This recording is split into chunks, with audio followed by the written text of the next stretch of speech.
ఒంట్లో కొలెస్ట్రాల్ స్థాయిలు పెరిగితే కొన్ని ఆహార జాగ్రత్తలు పాటించాలి. ముఖ్యంగా చెడు కొలెస్ట్రాల్ ఒక నిర్దిష్ట స్థాయికి మించి పెరగకుండా ఉండాలంటే మన దైనందిన జీవితంలో కొన్ని ఆరోగ్యకరమైన అలవాట్లను అలవర్చుకోవాలి.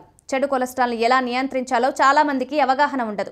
అయితే తక్కువ ధరకు లభించే జామతో ఈ సమస్యను తేలిగ్గా తరిమికొట్టవచ్చు. క్రమం తప్పకుండా మందులు తీసుకోవడంతో పాటు రోజుకో జామ పండు తినాలని ఆరోగ్య నిపుణులు సైతం సూచిస్తున్నారు. జామ పండు ఆరోగ్యానికి మంచిదని అందరికీ తెలిసిన విషయమే. ముఖ్యంగా ఇది శరీరంలోని చెడు కొలెస్ట్రాల్ను తగ్గిస్తుంది. పోషకాహార నిపుణులు ఈ పండ్లను తినాలని సిఫారసు చేస్తుంటారు.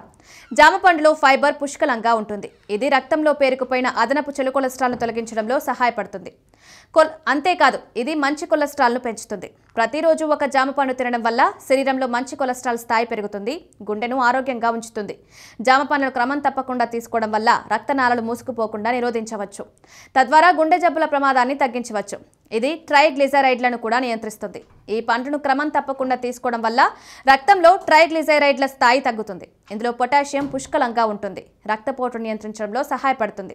బరువు తగ్గాలనుకునేవారు జామ పండ్లు తినొచ్చు. ఎందుకంటే ఇందులో క్యాలరీలు తక్కువగా, ఫైబర్ అధికంగా ఉంటుంది. ఇది అదనపు కొవ్వు పేరుకుపోకుండా నిరోధించడంలో సహాయపడుతుంది. మధుమేహాన్ని నియంత్రించడంలో కూడా సహాయపడుతుంది. జామ పళ్ళలోని ఫైబర్, యాంటీ ఆక్సిడెంట్లు రక్తంలో చక్కెర స్థాయిలను స్థిరంగా ఉంచుతాయి. అందుకే ఈ పండ్లలోని విటమిన్ సి, ఇతర యాంటీ ఆక్సిడెంట్లు శరీర రోగనిరోధక శక్తిని పెంచుతాయి.